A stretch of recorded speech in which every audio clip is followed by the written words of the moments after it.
এশিয়ার green city বলা হয় সিঙ্গাপুরকে। আধুনিক স্থাপত্যশৈলী ও অপরূপ সৌন্দর্যে ভরপুর সিঙ্গাপুর। সিঙ্গাপুর একটি ক্ষুদ্র দ্বীপরাষ্ট্র, যা দক্ষিণ পূর্ব এশিয়ার মালয় উপদ্বীপের দক্ষিণতম প্রান্তে মালয়েশিয়া ও ইন্দোনেশিয়ার মাঝখানে অবস্থিত। দেশটি মালয়েশিয়া থেকে জোহর প্রণালী এবং ইন্দোনেশিয়া থেকে সিঙ্গাপুর প্রণালী দ্বারা বিচ্ছিন্ন।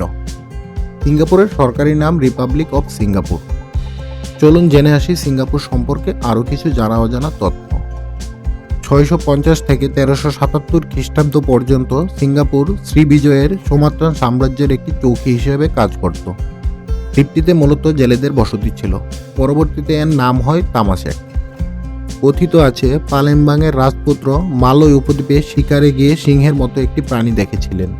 পরে তিনি সংস্কৃত শব্দ সিংহ এবং পুরা থেকে দ্য লায়ন সিটি বা সিঙ্গাপুরা নামকরণ করেছিলেন। 1299 খ্রিস্টাব্দে পালেমবাংয়ের রাজপুত্র সাং নীলা ওথামা কিংডম অফ সিঙ্গাপুরা প্রতিষ্ঠা করেন। 1400 থেকে 1511 খ্রিস্টাব্দ পর্যন্ত সিঙ্গাপুর রাজা পরমেশ্বরের শাসনে মালাক্কা সালতানাতের অংশ ছিল। 1613 সালে পর্তুগিজরা আক্রমণ করে বসতি আগুনে পুড়িয়ে দেয় এবং প্রায় 2 শতাব্দী দ্বীপটি পরিত্যক্ত অবস্থায় ছিল। এরপর থেকে 1819 খ্রিস্টাব্দ পর্যন্ত নামমাত্র জোহর সালতানাতের অংশ ছিল। 1700 শতক থেকে ডাচরা ইন্দোনেশিয়া সহ বেশিরভাগ অঞ্চলে একচাটিয়া আধিপত্য প্রতিষ্ঠা করেছিল। পরবর্তীতে মালাক্কা প্রণালী ওই অঞ্চলের বিস্তৃত সামুদ্রিক অঞ্চল ও বাণিজ্য ওলন্দাজ বা ডাচদের নিয়ন্ত্রণে চলে যায়। 1819 সালের জানুয়ারিতে ব্রিটিশ ইস্ট ইন্ডিয়া কোম্পানির স্ট্যামফোর্ড রাফেলস তাদের বাণিজ্য জাহাজের জন্য এবং ডাচদের অগ্রগতিকে রোধ করতে এই অঞ্চলে একটি বাণিজ্য ঘাঁটি নির্মাণ করেন। 1824 সালে অ্যাংলো ডাচ চুক্তির মাধ্যমে মালয় এবং সিঙ্গাপুরকে ব্রিটিশদের হাতে তুলে দেওয়া হয়। পরবর্তী দশকগুলোতে সিঙ্গাপুর এই অঞ্চলের একটি গুরুত্বপূর্ণ বন্দরে পরিণত হয়। 1867 সালে দেশটি ব্রিটিশ ক্রাউন কলোনি হিসেবে স্বীকৃতি পায়। দ্বিতীয় বিশ্বযুদ্ধের সময় জাপান দেশটি দখল করেছিল। যুদ্ধের পর দেশটি আবারও ব্রিটিশ শাসনে চলে আসে। 1959 সালে সিঙ্গাপুর ব্রিটিশ কলোনি থেকে স্বায়ত্তশাসন লাভ করে। তখন অর্থনৈতিক অবস্থা খুবই খারাপ ছিল।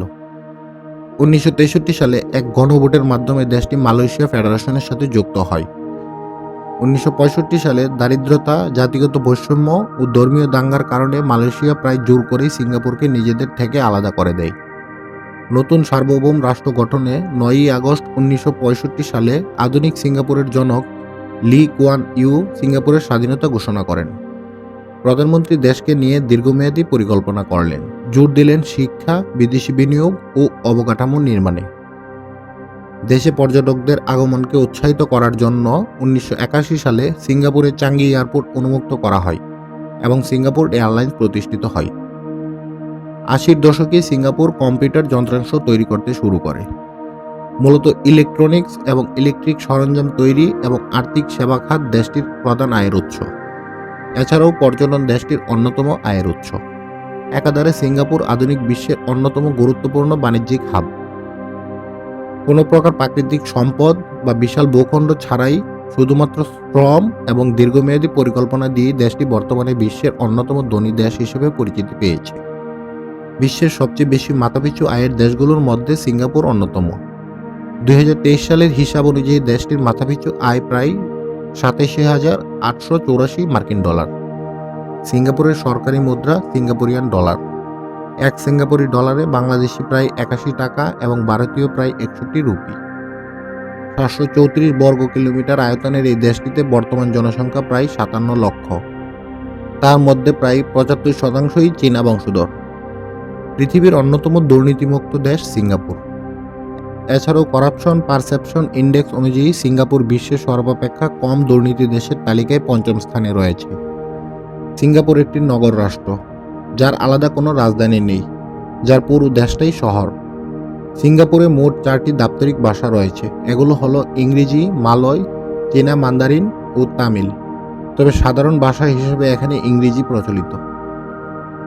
দেশটির ধর্মবিশ্বাসীদের মধ্যে 31% বৌদ্ধ, 18% খ্রিস্টান, 15% মুসলিম এবং 5% হিন্দু জনগোষ্ঠীর বসবাস।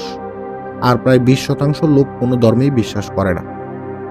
সিঙ্গাপুরের নাগরিকদের রয়েছে অত্যন্ত উন্নত নাগরিক সুযোগ সুবিধা। নাগরিকদের বিদ্যুৎ, পানি, উন্নত শিক্ষা ব্যবস্থা, উন্নত চিকিৎসা ব্যবস্থা, আবাসন ও উন্নত চাকরির নিশ্চয়তা দিয়ে থাকে। সিঙ্গাপুরকে বলা হয় ফাইন সিটি বা জরিমানার শহর, কারণ বিভিন্ন ছোট ছোট কারণে এখানে জরিমানা করা হয়। এখানে আত্মহত্যার চেষ্টা করা আইনবিরুদ্ধ কাজ। এমনকি 1992 সাল থেকে সিঙ্গাপুরে চুইংগাম নিষিদ্ধ। সিঙ্গাপুরের চিকিৎসা ব্যবস্থা খুবই উন্নত। চিকিৎসার মান উন্নত হওয়ায় প্রতিবেশী রাষ্ট্রের ক্ষমতাবানরা প্রায়ই সিঙ্গাপুরে চিকিৎসা নিতে যান। চিকিৎসার মান উন্নত বিশ্বের মতো হলেও খরচ তুলনামূলকভাবে অনেক কম।